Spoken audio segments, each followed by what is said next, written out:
bouquet लाओ मदन भाई चलो नहीं નરેન્દ્રભાઈ મોહમ્મદ થાય છે ચલો એમની સાથે નરેન્દ્રભાઈની સાથે એમના સુપુત્ર ડેનિશભાઈ વાણીગોતા અને જૈનભાઈ વાણીગોતાને વિનંતી કરે છે એ પણ સાથે રહી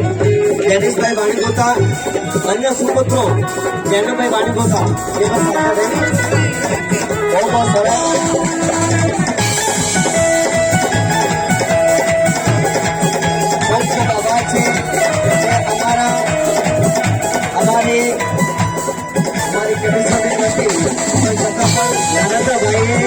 અમારો આમંત્રણ સ્વીકાર કરીને અહીંયા પધાર્યા એટલે ખૂબ ખૂબ આભાર છે યુગલ સંસ્થા તરફથી ખૂબ ખૂબ આભાર વ્યક્ત કરીએ છીએ અને આગળ પણ અમારે ક્યારે પણ જરૂર પડે તો તમે હાજર રહેજો એવા અમારા સેવા પ્રેમી ધર્મનિષ્ઠ પ્રેમી નરેન્દ્રભાઈ વાણીગોતા જોરદાર તાળી પાડીને સ્વાગત અભિનંદન કરજો ધન્યવાદ ચલો